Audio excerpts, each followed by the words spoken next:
വീടിനകത്ത് സഹനം, വീടിന് പുറത്ത് സഹനം, സമൂഹത്തിൽ സഹനം, ഫിനാൻഷ്യൽ മേഖലയിൽ സഹനം, ആരോഗ്യത്തിന് മേഖലയിൽ സഹനം, ചെല്ലുന്നിടത്ത് സഹനം, വരുന്നിടത്ത് സഹനം, പോകുന്നിടത്ത് സഹനം, മക്കളോടുള്ള ബന്ധത്തിൽ സഹനം, മകനോടുള്ള ബന്ധത്തിൽ സഹനം, മകളോടുള്ള ബന്ധത്തിൽ സഹനം, എല്ലാ തരത്തിലുമുള്ള സഹനം.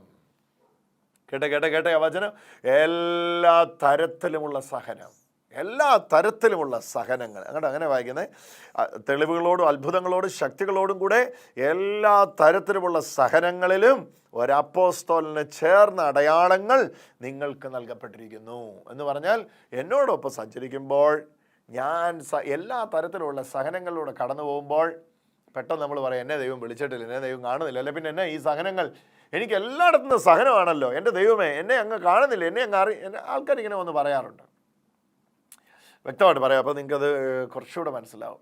എനിക്കെല്ലാ കോണിൽ നിന്നും സഹനങ്ങളാണല്ലോ, എല്ലാ തരത്തിലും സഹനങ്ങളാണല്ലോ, ഞാനിനി അനുഭവിക്കാൻ ഒന്നും ബാക്കിയില്ലല്ലോ എന്ന് വേദനിക്കുന്ന ആരെങ്കിലും ഈ സമയത്ത് എന്നെ കേൾക്കുന്നുവെങ്കിൽ തറപ്പിച്ച് പറയട്ടെ, കൊറിന്ത്യക്കാർക്ക് എഴുതിയ 2-ാം ലേഖനം 12-ാം അധ്യായത്തിൻ്റെ 12-ാമത്തെ വാക്യത്തിൽ ദൈവവിളിയുള്ള അപ്പോസ്തലൻ്റെ ലക്ഷണമാണ് എല്ലാ തരത്തിലുമുള്ള സഹനങ്ങൾ.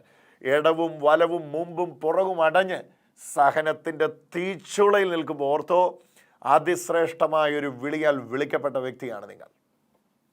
അതില്ലെങ്കിൽ ഇതില്ല. ദൈവവിളി ഇല്ലാത്തവൻ്റെ പിറകെ സഹനമില്ല. സഹനത്തിലൂടെ അവൻ തെളിയിക്കപ്പെടാനില്ല. പൊന്നാകുന്ന തീയിലൂടെയാണ് പൊന്നെ. പൊന്നാകുന്ന തീയിലൂടെയാ പൊന്നെ. തീയില്ലാതെ എങ്ങനെയാ പൊന്നാകുന്നത്?